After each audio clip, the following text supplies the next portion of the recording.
안녕하세요. 돌쇠뉴스 시작합니다. 19일 일본판 한겨레 신문에 올라온 기사인데요. 제목은 미국 반도체 수급난 때 한국이 해야 할 역할 크다입니다.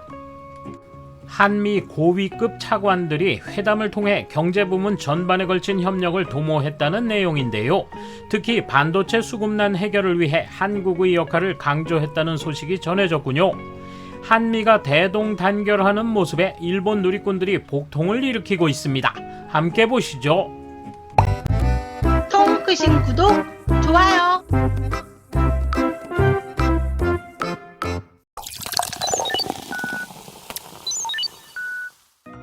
최종문 외교부 제2차관과 호세 페르난데스 미국 국무부 경제성장 에너지 환경 차관은 17일 서울 세종로 정부서울청사 별관에서 제6차 한미 고위급 경제협의회 즉 SED를 공동으로 주재하고 투자심사 및 수출 통제에 대한 양국 간 협력을 심화시켜 나가기로 했다고 외교부가 발표했다. 문재인 대통령과 조 바이든 미국 대통령은 5월 21일 워싱턴 정상회담 후 발표한 공동성명에서 해외 투자에 대한 면밀한 심사와 핵심 기술 수출 통제에 관한 협력의 중요성에 동의했다고 밝혔다.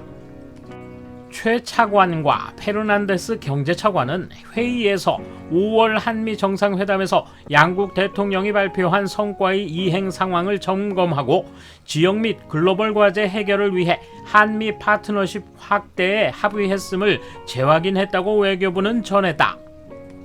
양 차관은 한미 파트너십이 상호 신뢰, 인권 존중과 공유된 민주주의 가치에 기초하고 있다며 한국의 신남방 정책과 미국의 인도태평양 지역으로의 새로운 관여 노력을 환영했다고 외교부가 한미 공동성명 자료를 통해 밝혔다.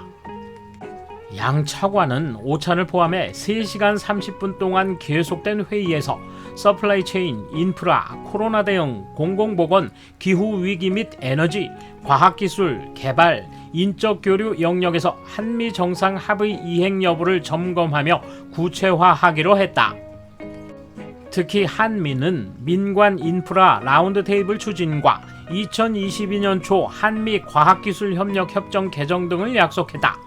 페르난데스 차관은 회의 모두 발언에서 코로나 감염 확대로 인한 반도체 수급난이 발생하고 있다며 반도체가 일상생활에 결정적인 역할을 하는 것은 물론 한국이 글로벌 반도체 공급망에서 필수 파트너이자 리더라는 사실에 관심이 쏠리고 있다며 한국이 해야 할 역할이 크다고 굳게 믿는다고 말했다. 바이든 정부는 중국을 배제한 글로벌 반도체 공급망 재구축에 힘쓰면서 이 과정에서 한국 기업의 투자를 촉진하는 등 한국의 적극적인 참여를 강조해왔다. 최 차관은 미국의 동맹국으로서 한국은 미국과 보조를 맞추고 기여할 기회를 모색할 것이라며 이 과정에서 이런 미국의 인도태평양 경제 프레임워크 이니셔티브의 성공에 중요한 이해 당사자들 및 업계와도 적극 관여할 것이라 말했다. 이날 논의된 의제의 대부분은 미국의 중국 견제 및 미중 전략 경쟁과 관련된 내용이지만 언론에 공개된 최 차관과 페르난데스 차관의 모두 발언과 회의 결과를 담은 한미 공동성명 자료에는 중국이 전혀 등장하지 않았다.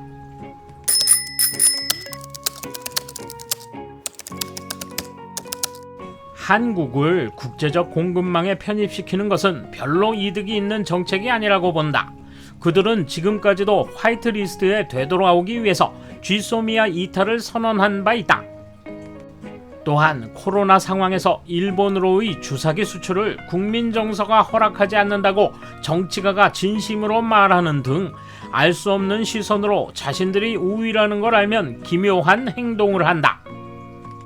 이들은 마음에 들지 않으면 자신들의 우위를 보이기 위해 전략물질처럼 관세를 매기거나 수출 금지해 국제적 공급망을 아무렇지도 않게 혼란시킬 수 있다. 적어도 반도체 부문에서는 3등, 4등 정도의 위치에 두지 않으면 적어도 일본에 있어서는 위험하기 짝이 없다고 생각한다. 일본이나 대만의 반도체 공장이 왠지 연달아 화재로 피해를 입었는데 우연이라고 보기에는 너무 잘 짜인 것 아닐까. 일본의 제조 및 연구기관에 대한 보안은 강화되었으면 합니다. 지금의 중국은 반도체로 찌부러졌을 당시의 일본을 보는 듯하다. 금융 결제의 중심인 미국을 거역할 수는 없지만 중국의 방식은 전략적이어서 일본은 도저히 흉내낼 수 없다. 미일 경제 마찰 속에서 한국의 반도체 산업이 육성되면서 일본은 구석으로 내몰렸다. 어부지리를 얻은 한국이 앞으로도 미국에 이익을 가져다 줄 것이라고 미국 의회가 인정하면 이 기사대로일 것이다. 또 미중의 정치적, 경제적 마찰 속에서 미꾸라지를 노리는 한국이 앞으로 비약적으로 발전할 가능성이 있지만 조타수는 어렵다. 이 이야기는 경시하지 말고 경계해야 할 일이라고 생각합니다. 이걸로 일본의 수출관리, 백색 국가 제외를 해제해야 한다고 트집을 잡아올 기회를 주는 것은 아닐까요? 오히려 충분히 그럴 수도 있는 것 같습니다. 자국 기업의 미국 투자를 잘도 반기고 있습니다만 한국 기업이 국내 투자를 억제하고 해외에 투자하면 당연히 국내 고용이 줄 것입니다. 해외에 투자할 수 있는 기업은 우량 기업이라고 생각됩니다. 양질의 취직처를 잃는 한국의 젊은이들은 불쌍합니다. 조금씩 미국 작전에 발을 들여놓고 있는 줄도 모르고 있다. 결국 중국을 고려하면 소극적이 되기 때문에 그렇지 못하고 점점 미국의 동맹이라는 것을 해외로 알리게 된다. 아마 눈치채면 중국에서 반감을 가질 거다. 미국에게 조종당하고 있는지도 모르고 미국에 덜미를 잡혀버린 것 같은데 여기에서 어떻게 벗어나려고 하는지 기대가 됩니다. 대탈출을 꾀하여 훌륭히 종주국님의 품으로 달려갈 수 있을까요? 한한령 어게인이 되지 않았으면 좋겠네요. 중국의 반도체 관련품의 공급에 의존하면서 다리를 하나 걸치고 있는 나라에 서플라이 체인의 너무 큰 역할을 하도록 해서는 안 된다. 전체적인 제휴로 안정 공급을 굳건히 해야 한다.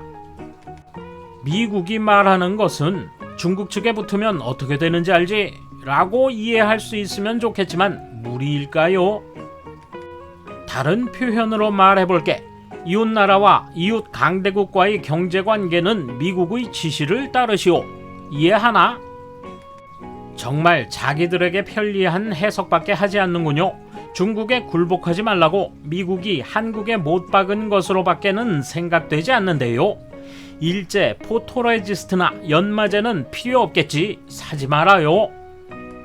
그건 좀 과대평가한 것 아니야? 어느 나라도 예전부터 한국을 응원하지 않아서 미국은 단순한 립 서비스를 한 거지. 미국도 한국에 대해 전혀 기대하지 않아.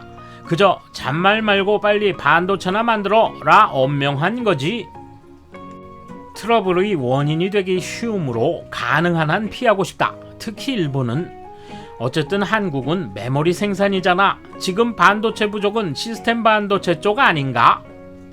돌쇠 한마디. 미국이 한국과 손잡는 모습이 얼마나 눈꼴 사납겠어요.